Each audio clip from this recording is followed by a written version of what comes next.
It is what it is, Saturday Night Drive.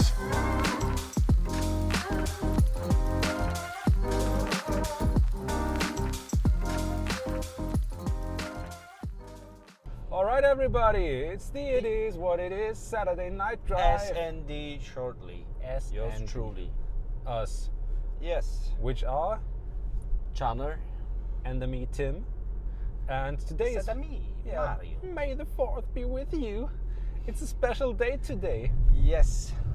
Oh my god, and brother, what is going on? What is going on between one of some of the greatest rappers of our time? Oh, I was shocked. I was talking what's happening in traffic, brother.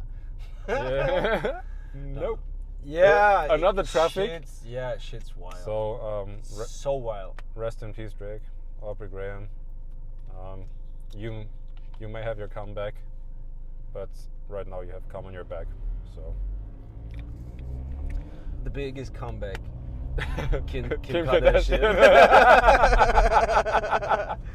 Ray that's J. like that's the best outtake of a TV series I have ever seen. Yeah, Parks and Recreation, I think it was, right? Yeah. Yeah. Crazy. But basically it's really wild because I started like to actually observe like watch and follow this feud between them grow, and I think whom are we talking about? Generally like Drake and Kendrick, but there were so many parties involved in the meantime. Yep. So yeah, it was crazy, growing fast. Like who is beefing with whom? Like I really enjoyed first person shooter mode, like the song from Cole and Kendrick, and I think it was a while. Cole and Drake. Cole and Drake, sorry, yeah, Cole and Drake. And then Kendrick taking shots in the Like That song of Metro, on both. and then Cole answering to that and then backing up is also like something I thought like, is it weak or is it wise? Because like, you know, he doesn't want to get involved, but at the same time it was like kind of, you started like you dropped it, so like you know, just stand your man and stand to it, you know. So kind of strange, but then Kendrick got something out, and now Drake got push-ups out, and then Kendrick answered to that with 616 in LA, I think, and another diss track. Yeah. And now Drake answered with Family Matters, and now Kendrick answered again with Meet the Grahams. So but it's split crazy. Seconds. It's so crazy.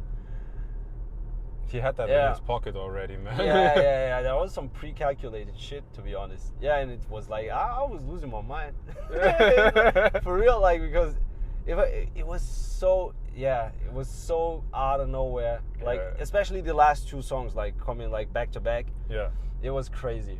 Yeah, I was really, but at the same time, I'm enjoying it. I mean, it's entertainment. It's entertainment. You know, at the end of the day, it's entertainment. It's just music industry. Although I don't sometimes like the general direction regarding the content of these diss tracks, because it involves too much like personal stuff. I'm not that. It's very deep. It's really personal. Very in-depth personal stuff. I like when people, let's say, compete within their art, with their artsmanship, rather than like making stuff personal. You know what I mean? So I'm kinda. You like fair fights? Yeah, I like fair fights, but at the same time, shit's still. How do you call it? How would someone from the UK say? Shit's buzzing, mate. It's buzzing. It's really like, fuck. There were like hidden kids involved, like fucking baby mamas and wives and fathers, and I don't know, like really crazy stuff happening. What did Drake say? Are you scared of your wife because she's bigger than you? Crazy. Like it's also some serious allegations, you know, like because he's rapping about Kendrick beating his wife and stuff like that, and like these are some really serious allegations, you know.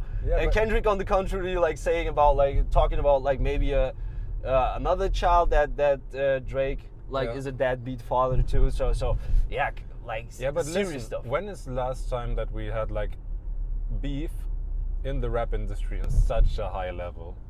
Yeah, it's been a long time. It has been quite a Yeah. long time. Yeah. I can't remember actually. Yeah. So during the 2000s or mid 2000, 2010, you had this almost every month, Yeah. like G Unit, 50, X2, whatever. Yeah. They were always beefing, and then it has been At least quite. they were taking some shots to about like who's the greatest, I'm the greatest, and stuff like that. Although it might not every time it was like super personal, No. but it was always like this competition about like who's the best. Yeah. And I think like hip hop in the last few years, the factor of like being this competitive art was really like in the background. Yeah. You know, so people were just doing their thing. They wanted to produce bangers like radio songs to make some money, being successful, but nobody really talked that talk about like I'm the best and I'm like, you know. Yeah. Yeah. It was very commercial, and now it seems like it Yes, goes back to commercial. the street Yeah, yeah. style. Yeah, that's why I stopped listening to Drake, to be honest. Like people ask me, people always think I don't like Drake. Like my fiance asked me today, but I loved listening to Drake from the 2010 to 2016 period. Yeah. And then Views, I think Views was the album came out, and I think that was like the last album that I listened to, like really listened joyfully from Drake, because after that it went really commercial. Like also with God's Plan and Tootsie Slide or something like that. I really didn't like. Yeah, it wasn't hip hop for me. It was good songs, but wasn't hip hop for me. So yeah, it went commercial, and right now I'm actually like enjoying the path Drake is on again. Let's see As where a it hip-hop leads. fan, yeah. Let's see where it leads, because I still see some. Maybe this is the next level to a commercial bubble to let us all believe that this is freestyle and not planned. Yeah. But yeah, we will see. We will see. Yeah. Yeah, So crazy. right now I just took the wrong turn. I want to drive to Siemens. What the hell am I doing? But we'll be fine. Yeah. There are no wrong turns in life, brother. No, it's just We until you hit the wall. we are exactly where we're destined to be right now. Oh my god. Whew. Yeah, this is also something I like just had to dodge this. if you're talking about like, I'm trying to control my impulsive side and my more, how do you call it, like temperamental side the last few days and weeks. So yeah, I'm dropping random acts, like random words of wisdom from time to time, because I feel like a wise man right now. I will call you Uncle Mike. yeah. I will call you Uncle Mike Yeah. because you went off the path of aggression and none. Yeah, exactly. Now It you're feels the- like that way, to be honest. No, yeah. Yeah, but that will be the next exciting banger. I just I sent it to you that they listed it. That is now officially listed as an official boxing match. Yeah. The fight between Mike Tyson and Jake Paul. On one side, it will be a shame if Mike Tyson loses it and has a loss against Jake Paul against his record. Yeah. On the other side, it would be incredible to see like Outrageous. if Mike Yeah. Tyson, if he really is in that shape that his coach describes it as, it will be a fight fest. It will be. This is something I thought about. So why is mankind so keen to like, I don't want to say chaos, but like, It is chaos. yeah, but it not at the same time not. I'm searching for another word, like how do you call it? Like not even chaos, but shit going down. You know, like why are we so keen to watch? You know, this is exactly what's happening right now with Drake and Kendrick. Destructiveness. No one is involved. Like It's I intrusive. gain or lose nothing from their beef, but it's kind of entertaining to see like people getting at each other. It's fucking chaos, you know. It is letting And the intrusive thoughts win. yeah, and it's also with the Mike Tyson and Jake Paul fight, because I know a lot of people have like this, like really this, or even the slightest thought of that would be fucking outrageous if Jake Paul would win. Yeah. You know, it would be like the non-expected, Yeah. and kind of you wish for it. I don't want to say you wish for it like deeply, but one like a really little part of you wishes for it to happen so you can see like abrupt chaos. Okay, but now let's break it down rationally. Yeah. Okay, so let's just assume that Jake Paul is training like hell for the last couple of years, and he is in a good physical shape. Yes. So physical-wise, non-debatable. Yeah. Experience-wise, Mike Tyson is the more experienced fighter. But how old is Mike Tyson? 60, I think. 60 or late 50s or something around like that. Yeah. Jake Paul is in the prime of his physical fitness. Probably. Has practiced a lot the last years. Yeah. Had some semi-professional fights. Is also training with some of the good or better fighters that are out there. So, who has the better chances to win this fight? Yeah. If it's not scripted, you know. Yes. So I would say rationally Jake Paul, but yeah, rationally. I mean, there are a lot of factors that you have to weigh in, you know. But yeah, I couldn't even like I couldn't really like with a clear certainty put my bet on a specific outcome of this fight. No, I couldn't. Yeah, what did I read? 8 rounds, each 2 minutes. Yeah, is the fight. Yes. And I think if you look at it this way, it's still a fighting distance that Mike should be able to cover. Yeah, the duration-wise, yeah. I mean, have you seen? Sorry for yawning. Have you seen his videos working out? I mean, like he's really still the way he moves. Let's say, like even if we disregard body-wise, you know, like his physical athleticism. Yeah. Like you can see in his workout videos, his mindset. He's still this ferocious beast when it comes to his mind. You know, like he's giving it his all during training sessions or like workout sessions. This is crazy, and I think like Mike will be able to cover like 8 rounds of 2 minutes. That's not the problem I see there, as I said. But yeah, still. Yeah, but it's still incredible to see it because there are these YouTube shorts or reels from Mike Tyson all around social media. Or I have been in a bubble where I have been linked to those reels by the algorithm, and they say I have to watch it. Yeah. But in between like his prime and now, he has been on like most of the time on weed and cocaine and stuff, and he has been chubby, but he wasn't like the character that has been the extreme fighter that has dominated this era of boxing. Yeah. And now seeing him getting back to this shape is incredible at that age. Yeah, of course. And that also just proves that age isn't a number. I mean, it's also nothing easy. I mean, it's something like really impressive, you know? It is impressive. Yeah. I mean, the muscle mass he still has on his body. Yeah. It at least means that he regularly works out or has been working out for the last years. The coordination, the power behind it, the endurance behind it. The only thing you can like really like, and that's probably one of the worst factors. I mean, I think it's proven that your reflexes decrease drastically, and there is like not a lot of ways to actually maintain or like train good reflexes. You know, you can get in some kind of physical shape again, even during like the age. But I'm more like prone like or keen to know how are like still his reflexes and like this intuitiveness in his body movement, you know. So I think intuition is not the issue, because you can argue intuition with experience, or versus experience, because I mean, there are young drivers and there are older drivers. For example, if in case of cars, and there are situations that experience just wins over intuition, because you know which way a car will turn.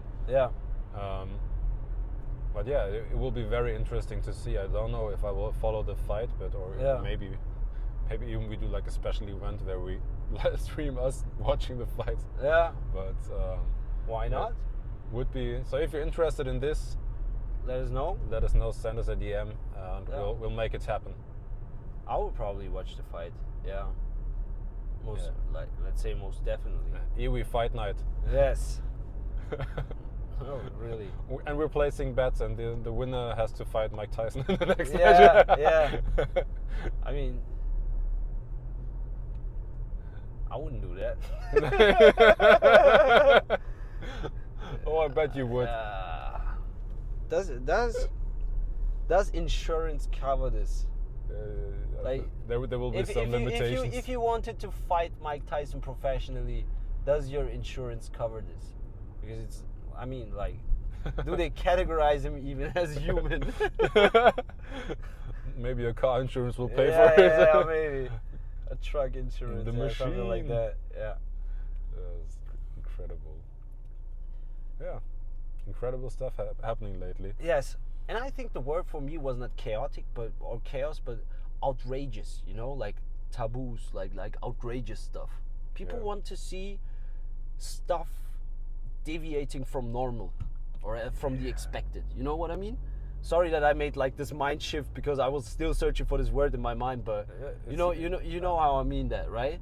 Yeah, but I mean, for me, it's like because it's the intrusiveness of a thought or of a plan. But it's also like, how do you call it? Like, why are people like keen to breaking the taboos? It's something like, you know, like the sensation of like, yeah, I don't know, like this tingle-tangle, you feel excitement, stuff like that. Imagine. But it's funny that we have that with other people too.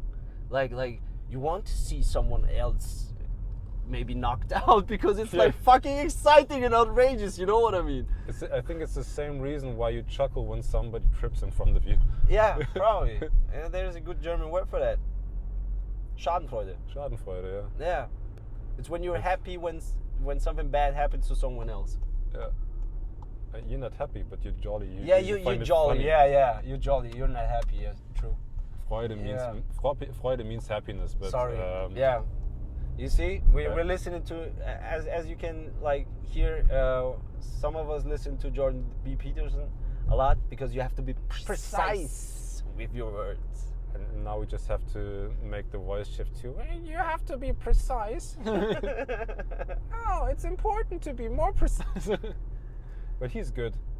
I think he may be very weird, and I don't know if he has been like a good father and stuff to his children, because I mean now they are obviously all also on social media and all have their academic careers right now. Yeah. But yeah, he, in the way he describes his rules and stuff, there are some truths behind it, and yeah, I think it's the same. But it's also good to say like there are some truths behind it, because like it's not everything. It's not everything. I don't even agree with everything he says or thinks, but there are like definitely points where it resonates with me, and I have like the feeling, all right, he's right. I think the accountability. He talks very often about accountability and responsibility. Yes. That people are prone to responsibility and should take more responsibility and be more accountable for stuff they do. Definitely. And I think that's definitely. I agree. I agree with that. Yeah. Because otherwise, how would you be in control? You can't. Many people, they demand that they are in control of stuff, but they don't want to be accountable or responsible for anything. Yeah, and also like, how would you expect people to better themselves, disregarding what this better means in the context? But how would you expect people to improve or better themselves without accountability? You know? Yeah. Yeah. I mean, 100% agree with being more accountable with your actions, words, whatever it may be. But do you know these? I mean, you obviously have seen some interviews by him. Mm-hmm. When he's talking to his interview partners or interviewers, when he receives a question, it's such a crazy thing to see the thoughts rattling within him. Yeah. Because when he gets a tougher question, he really lays out his questions, his answer, and tries to find the most appropriate way to answer it in a. But the first in a interviews I watched, I really liked that, because usually as a person, and I really don't know how this evolved, because a lot of people nowadays have like the urgent feeling to speak up and answer something without thinking. That's what I wanted to You know, say. they feel episode, yeah. they feel pressurized, even if they didn't have like the time to actually like think about something like a good answer they want to give. They just start talking because like the silence to think about a hard question is like really inconvenient for people. Yeah. So you know, the last episode, they can't even say, "Let me think about it," but they just start babbling. Yeah. You know, and yeah. So I was really impressed that Jordan Peterson actually, if he's confronted with tough questions, he takes his time before even saying the first word. You know, takes his time to think about like, what am I thinking about this? Yeah. And is it relevant to me? Do I have an answer for that? Yeah. But that's what I wanted to say the last episode. So right now I'm reading a book. It's called The Art of Thinking Clearly. Yeah. And there's one chapter. So it's consisting of incredibly many chapters. Yeah. But one chapter also describes this thing that people tend to avoid awkward silence. Definitely. And there they also take the reference to Charlie Munger, who is like has been the investment partner of Warren Buffett, and they have created Berkshire Hathaway, incredibly successful company and investment firm. Yeah. But so Charlie Munger has been asked, what makes you so important, so successful, and what has led you there? And he said, we generally don't hire people who can't stand, or we avoid hiring people who jump into action just because out of inconvenience or inability to stand in action. Yeah. And that's so true. Sometimes you don't have to do anything. You just have to stand your ground and be able to stay silent or remain still. Yeah. Because jumping, only because you get some sort of impulse or trigger, can be quite fatal. Yeah, in any way. Yeah, of course. And I think that's also something that comes with age. Yeah, or experience. Also. Yeah, I think true. Yeah. And you can like draw parallels like everywhere, regarding business, regarding generally, like as we said, like regarding topics like really, let's say in psychology, like he's making like these how do you call it, like psychological topics. He's talking about psychological topics, but I've seen it also on dates and stuff like that. I mean, you can draw the parallels everywhere. Yeah. Also within dates, I notice when people just talk because of the inconvenience of being silent, the date is most of the time not that good. No, oh my God. Yeah. It's just someone is like trying to break the silence and like to fill these gaps.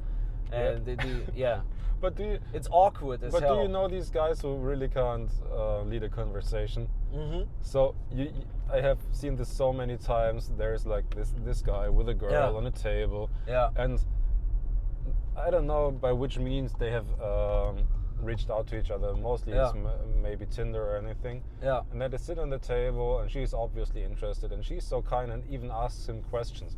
And he's so blatant that he just gives like simple answers, and then he sits there in silence and has a grin on his face. Yeah. And she's trying to foster some sort of conversation, and he's like, he's just giving like precise and short answers. And watching that is just like so embarrassing, and I feel like I want to jump into action and give her the answers to her questions. True. Because of the mother. Yeah, some people are like really like don't want to say like even the skill set, but you know these kind of people that just like give an answer to exactly that question you asked. Yeah. But then that's it. And that's it. They don't have like counter question to any further the conversation or like the topic you're talking about. Yeah. You know, to make it like a little bit more dynamic. And it's hard to talk to people like that, you know, because you don't want to be. It's not a fucking interview. You don't want to be the person who's asking questions all the time. Yeah, you need some sort of conversational intelligence, I would say, or communication intelligence in general.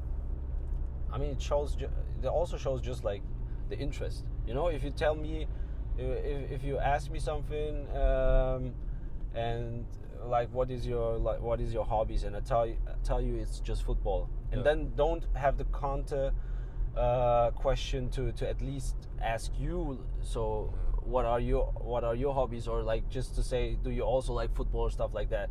If I can't even manage that shows just like some kind of disinterest at that moment. Yeah. But there are also so many layers to it, because then there are some people who just say football, that's it. And there are other people that say football. Yeah, I started playing football at the age of 10, and then they started to tell their whole life. Yeah. And they start talking, or they don't stop for 10 minutes. Yeah. And you really can see the other part in the conversation, or the other girl or guy in the conversation, being discouraged by this shitload of information that's not relevant. And the amount of disinterest that goes towards them, because I mean, you have been so kind and asked a question, you were genuinely interested, but on the other hand, the other person is just trash loading you with information and not giving any question back. Yeah. Or then there are other people, they give you the answer football, and then they start examining you. Yeah, what did you do? When did you start this? So then you are in sort of, how do you call it, when you are interrogation. Yeah. Interrogation, yeah. And then they don't let loose, and they want to know everything about you, and then that's also awkward. Yeah. So conversation is a very that was special. A fucking PTSD flashbacks to dating times.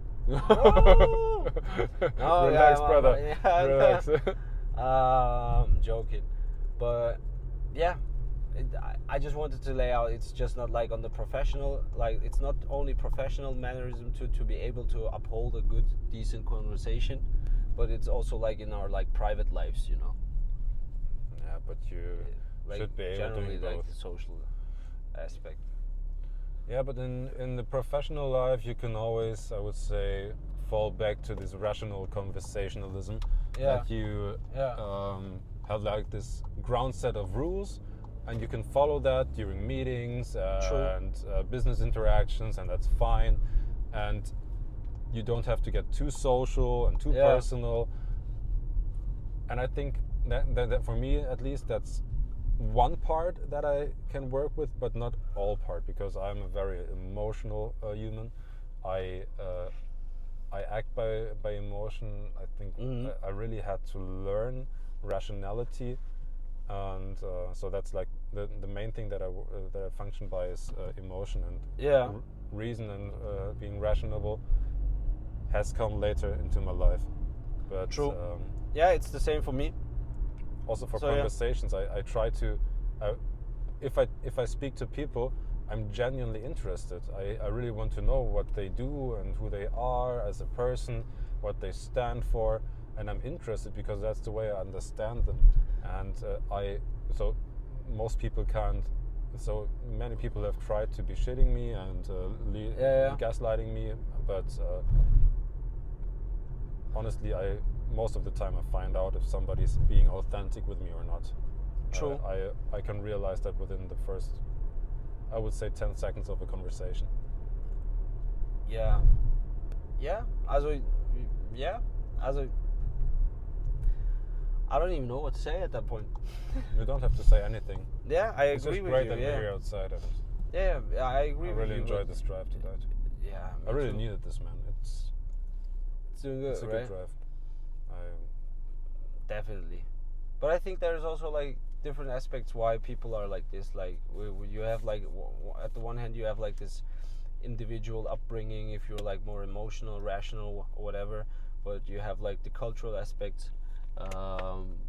Why like a friend of mine, Yeshimakcha, is doing this intercultural coaching, and we talked about this topic also with her. So you have like this high context cultures, low context cultures, where like it's not only rational what you say, but how you say it and stuff like that. So like there are a lot of factors, but at the end of the day, I can totally agree, because it was also my upbringing. I had a really like tough time with solely rational people, and you have a lot of them here in Germany. Yeah. So as someone being more growing up on the emotional side and then learning the rational side of things, it was really hard for me to cope with that, because it felt like without soul, you know. It felt so robotic, like also like no the conversations. resonance.